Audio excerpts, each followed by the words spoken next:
Voilà, je suis ravi de retrouver nos camarades Delcy, Arlette Chabot, Michel Field et toute la joyeuse bande avec Magali Lunel. Bonjour Gilles Kepel, vous êtes Bonjour. l'auteur de Passion arabe, un essai dont on parle énormément actuellement et vous êtes probablement l'un des meilleurs spécialistes donc de la région. Est-ce que vous considérez qu'il y a une sorte de recul ce matin et pour quelles raisons ? Effectivement, on n'y va pas bille en tête et fleurs au fusil comme c'était le cas encore au début de la semaine. Heures, ouais. Absolument. Oui.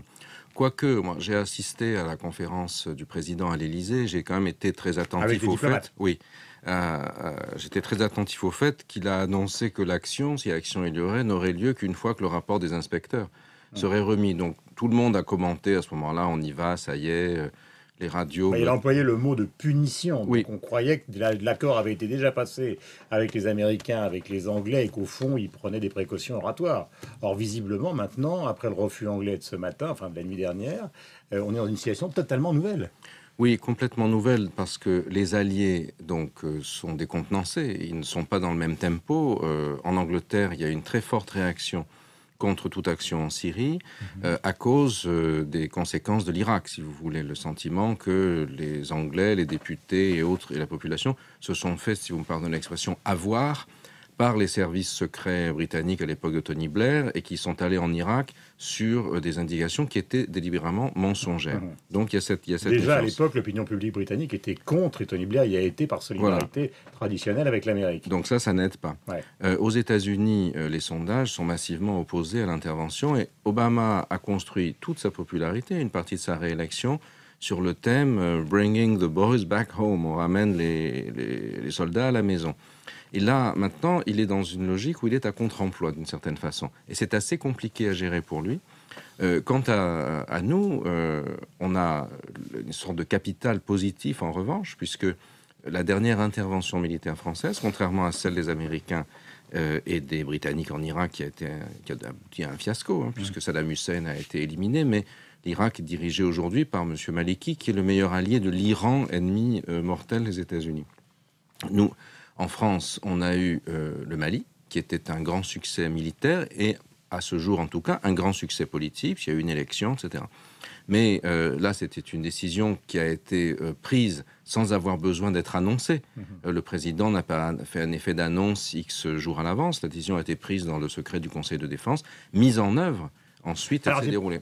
J'ai plein de questions à vous poser. S'il y a recul en dehors de la pression des opinions publiques et du Parlement britannique, est-ce que c'est parce qu'en arrière-fond de cette situation, il y a les Russes? Et on a vu des images quand même assez frappantes à la télévision où c'était pas simplement une protestation de Poutine, mais c'est, les rapports Poutine-Obama sont très mauvais, et on a vu carrément des bateaux de l'armée russe partir vers le Golfe, ou se rapprocher.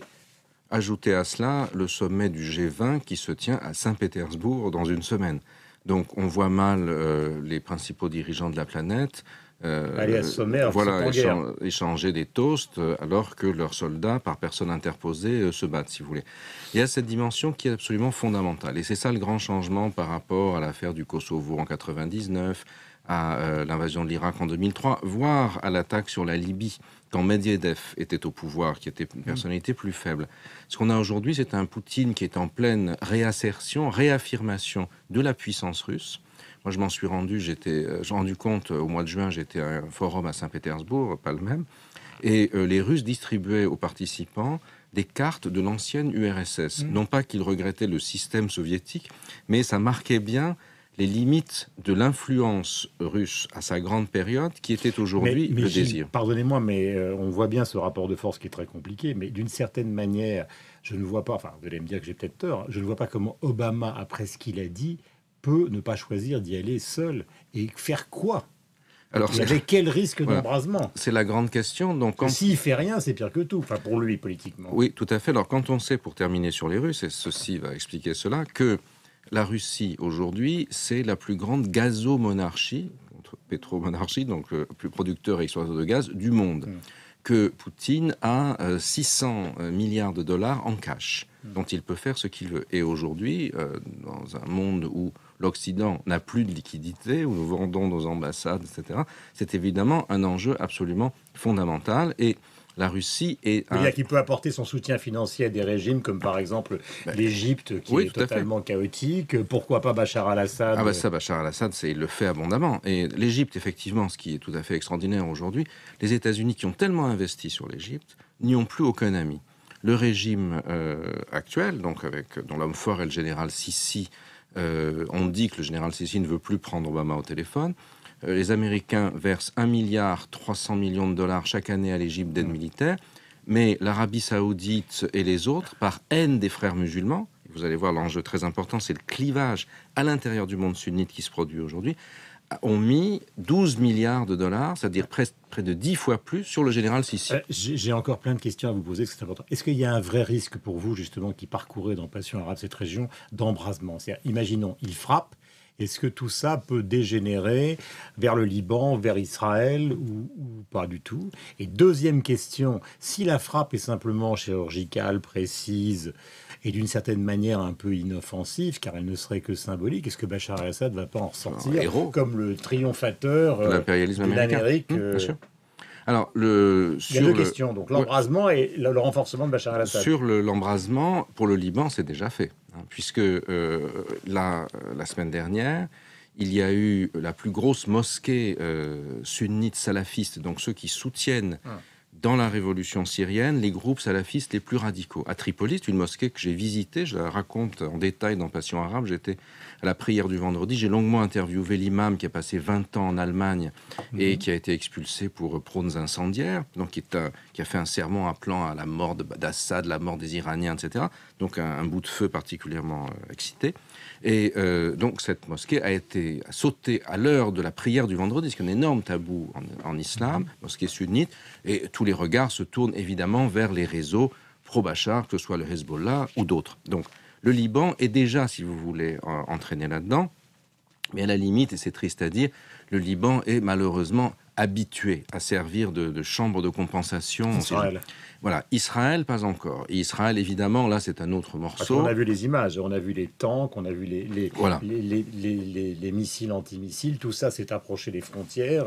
On est presque, je dis pas dans un état de guerre, mais enfin dans un état de haute tension. D'alerte, voilà, d'alerte. Les masques à gaz sont distribués dans les bureaux de poste. Mais c'est réel ou pas le risque? Tous les acteurs du Moyen-Orient, les gros acteurs, ont intérêt, d'une certaine manière, à taper sur Israël ou à menacer Israël parce que ça fait monter les prix. Quand l'Iran est embêté sur son nucléaire, qu'est-ce qu'il fait? Il instrumentalise le Hezbollah et le Hamas, qui envoient des missiles qui étaient arrivés à Gaza en pièces détachées par les tunnels entre Gaza et l'Égypte, pour tirer sur Israël. Et à partir de ce moment-là, on prend davantage... Plus je vous écoute, plus j'ai l'impression qu'on a intérêt à rien faire parce que c'est trop dangereux. Sauf que je me mets à la place d'Obama qui n'arrête pas de stipendier le régime iranien. Si dans le cas de la transgression des armes chimiques, on ne fait rien, comment s'adresser aux Iraniens en leur disant votre transgression éventuelle sur le nucléaire, on ne fera rien non plus parce que... Exactement. Et alors, pour répondre à la deuxième partie de votre question précédente, qu'est-ce qui va se passer? Quelles sont les hypothèses? Hypothèses d'école, bien sûr. On a vraiment l'impression qu'on est revenu du fait de ce poids accru de la Russie un peu au système que nous avions connu dans notre jeunesse, c'est-à-dire l'équilibre de la terreur, si vous voulez, le bloc soviétique contre le bloc de l'Ouest. Et il y avait, à cette époque-là, pas d'affrontement direct entre l'un et l'autre. C'était pas des missiles soviétiques qui allaient détruire Washington et des missiles américains qui détruire Moscou, mais des fronts intermédiaires. Le Vietnam... Cuba, quoi. C'est-à-dire que Bachar el-Assad serait le Castro d'aujourd'hui. Un peu de Vietnam ou l'Afghanistan, par lequel on a fait tomber la Russie, enfin l'URSS. Quand on parle de 1989, tout le monde pense à la chute du mur, mais elle n'aurait pas eu lieu si le 15 février 1989, l'armée rouge n'avait pas dû quitter défaite l'Afghanistan. Mais pour Obama aujourd'hui, cette avancée et ne rien faire, c'est juste impossible.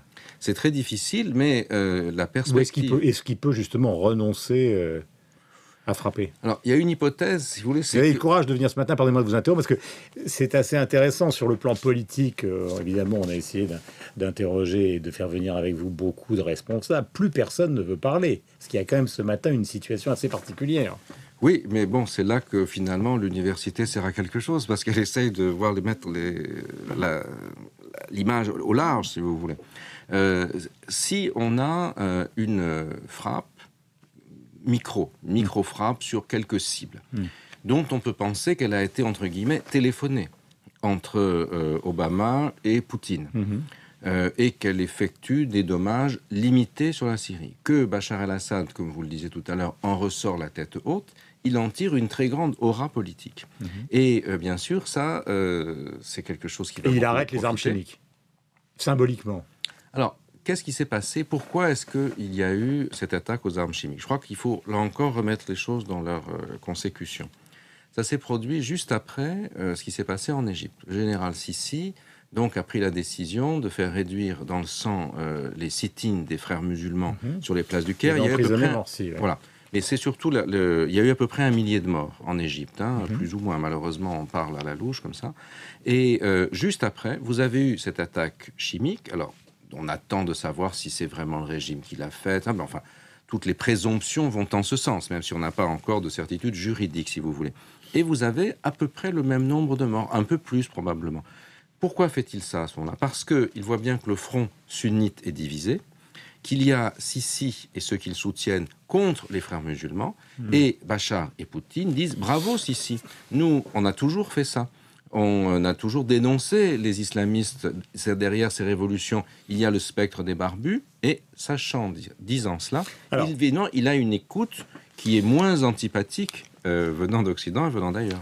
Plus je vous écoute, plus j'ai l'impression que finalement, quoi qu'il arrive, ça va permettre à Bachar el-Assad de sortir renforcé de cette situation. Enfin, on verra bien, n'insultons pas l'avenir. Il y a quand même une double question que j'aimerais vous poser, parce qu'il y a un contexte général qui est celui du printemps arabe. On a l'impression que ça a fait sortir les frères musulmans à peu près partout.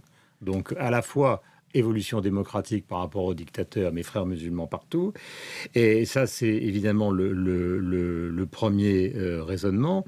Et puis le deuxième raisonnement, c'est qui soutient. Alors, c'est le jeu très subtil de qui soutient qui là-dedans. Par exemple, les monarchies du Golfe, le Qatar et les autres, ils sont derrière qui dans cette affaire-là? Alors, elles sont complètement divisées. Première chose, le déroulé des révolutions arabes. On est au troisième moment, si vous voulez. Un premier moment, chute des despotes. Pas tous, seulement Égypte, Tunisie, Libye. Au Bahreïn, par exemple, la révolution est avortée parce que le pays étant en majorité chiite, les Saoudiens n'en veulent pas, craignant que ce soit un marchepied de l'Iran. Au Yémen, elle est étouffée, disons, parce que c'est tout près des champs pétrolifères saoudiens. 25 millions de Yéménites qui sont dans un état de très grande pauvreté. Et en Syrie, vous savez ce qui se passe, on a besoin de faire un dessin. Il faut qu'on termine. Deuxième phase, les frères musulmans, comme vous l'avez dit, remportent les élections démocratiques. Troisième phase aujourd'hui, il y a une réaction contre ces frères musulmans d'une société civile qui désormais a basculé majoritairement contre eux. En Égypte, c'est la manifestation du 30 juin qui a été suivie par la destitution de Morsi par le général Sissi, et en Tunisie aujourd'hui avec les... Mais l'opposition à Bachar sont des frères musulmans massivement? Non, pas uniquement. Au départ, c'est une opposition classique, massive de la société face à un système dictatorial, mais au fur et à mesure, le système syrien a inoculé le virus du djihad dans l'opposition pour en diviser les rangs. Et là, c'est exactement le même schéma que ce qu'ont fait les Russes en Tchétchénie, où vous aviez une opposition démocratique importante et ils ont aidé les djihadistes à émerger, ce qui a fait exploser l'opposition. Merci Gilles Kepel d'être venu ce matin sur l'antenne de Radio Classique et de LCI. Bonne journée à vous, et je rappelle le titre de ce livre qui va obtenir beaucoup de prix, qui s'appelle donc Passion arabe, qui est absolument passionnant.